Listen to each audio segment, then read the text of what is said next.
Welcome to Real Economy, the Silicon Roundabout and Tech City UK, the third largest technology hub in the world and one of the many in a Europe whose priority now is to connect the digital single market for both consumers and businesses. So on the show, we'll ask the Vice President of the European Commission in charge of the digital single market how he plans to make that happen, especially considering the challenges that digital businesses and consumers face. Then we'll head to Estonia to see how we can reskill ourselves for jobs in the fourth industrial revolution.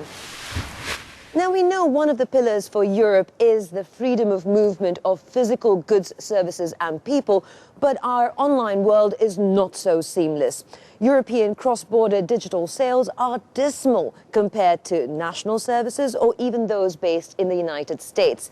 Now, the digital single market, or DSM, can potentially add 415 billion euros to Europe's growth and potentially hundreds of thousands of jobs. So here's the coding for how to make that happen. Millions of us go online like Fred, to whom Mary's business would like to sell to. But for this to happen, the digital single market needs to connect them by removing barriers and allowing the free movement of people, services and capital in the virtual world. Mary and Fred both need DSM's harmonised rules on contracts and consumer protection to trust each other. This will allow both to know there is fair competition and their data is protected no matter where they are in Europe. DSM also means big savings for Fred, along with an end to geo-blocking, which would allow him to carry his movie and music subscriptions across Europe. Making rules simple will allow Mary to scale up and cut costs with falling parcel delivery and simpler copyright, VAT and setup laws across countries. DSM means more broadband infrastructure and an end to roaming charges, so more of us can get online like Fred.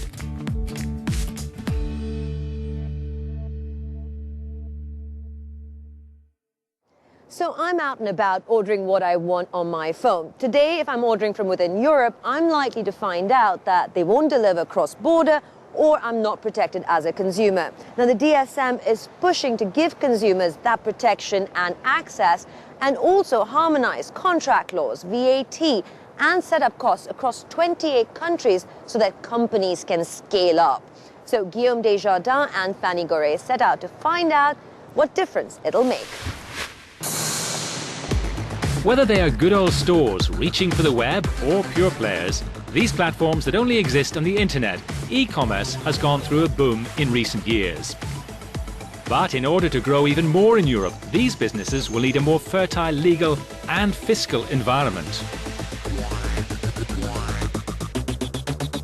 About 4 in 10 Europeans shop online from their own country, but only 15% make cross-border purchases.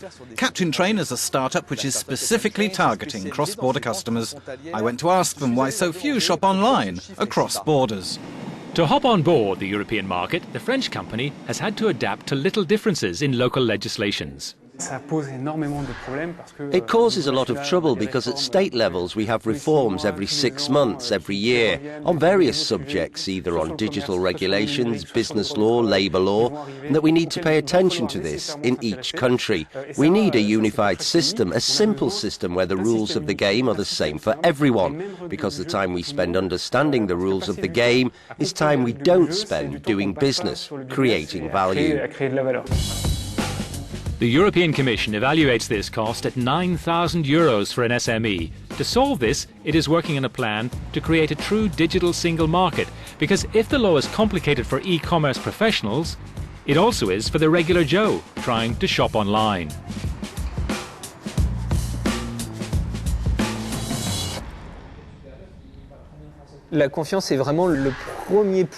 Trust is really the first point that professionals need to focus on. It's through that point that you can attract customers, especially since we're no longer in the old system. The system where the consumer could simply go to the store and ask questions, see if the person is nice and helpful, and answers your questions. That's where you need to create trust, so that consumers will decide to shop outside of their own borders. Pour pouvoir, je dirais que les consommateurs se décident à acheter au-delà de leurs propres frontières. The European Commission plan is already on track to help Jean Daniel and his customers do more business together. It aims to develop infrastructures, ease access for web users to goods and services online, and tackle legal issues such as fiscal, copyright, or geo-blocking obstacles.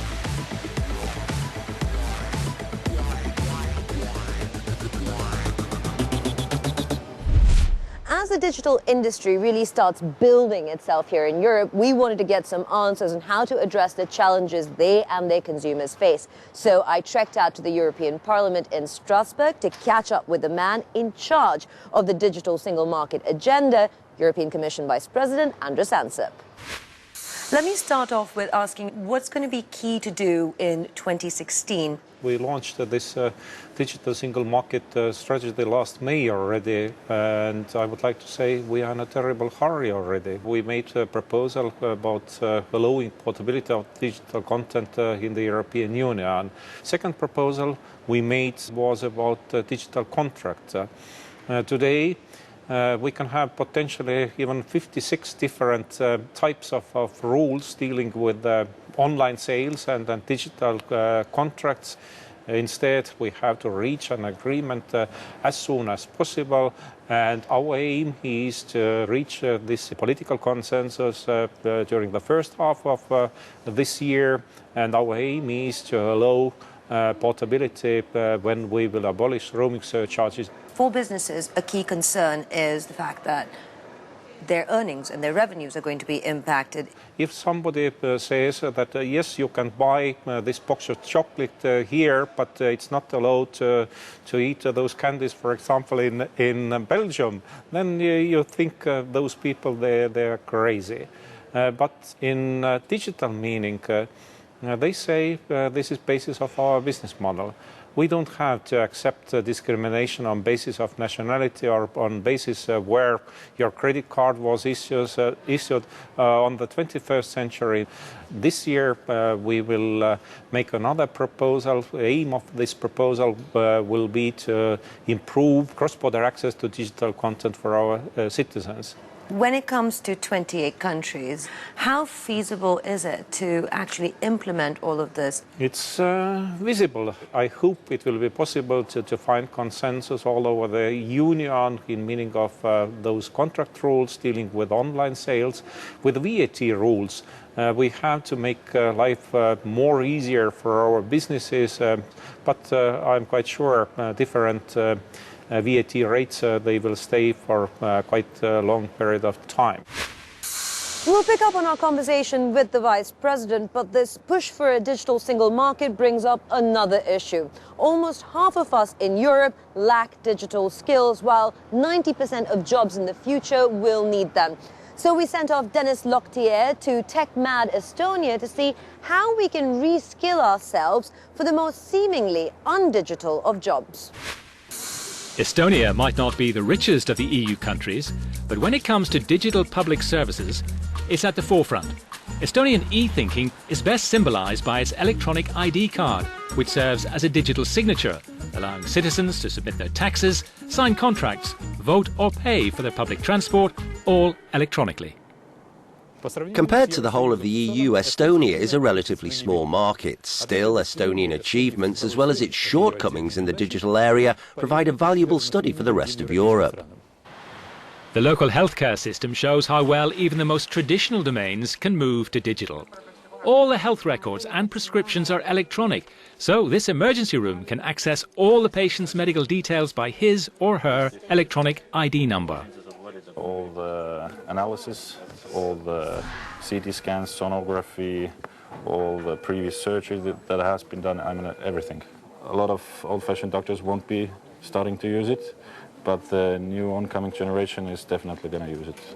Software developers worked with doctors to make these new tools easy to use, minimising reskilling needs. Still, this digital evolution unavoidably affects the workforce. The doctor who is doing today quite, let's say, simple, data administration jobs must be freed of this activity. And we are pushing those activities, we are pushing to the nurses' activities. What they are doing today, we are pushing to the, let's say, medical administrator stuff and so on. So, does the digital single market kill or create jobs? Ain Avikso, who is in charge of e-services at the Estonian Ministry of Social Affairs, believes that shifting of some work to less qualified staff improves both efficiency and employment. Digital single market by all means creates jobs. It will shift away some of the jobs from some areas where human labor has been used mostly. And healthcare is one example, say in hospitals.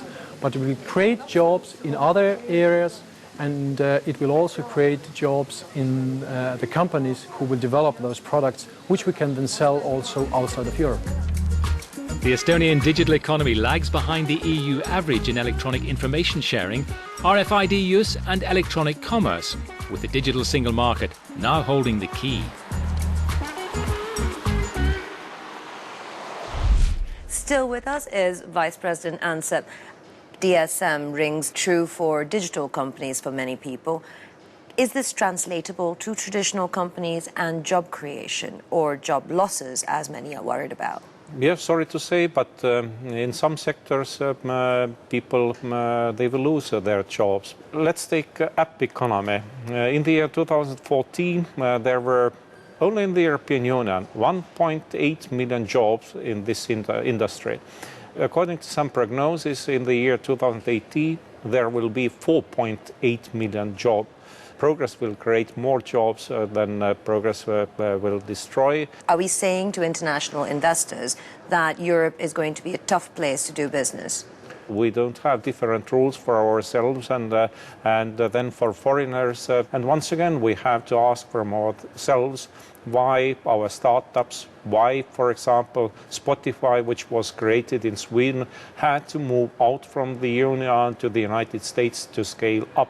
We have to create digital single market in the European Union to keep our smart brains here in Europe. Vice President, on that note, thank you very much for your time, and thank you for watching. Goodbye.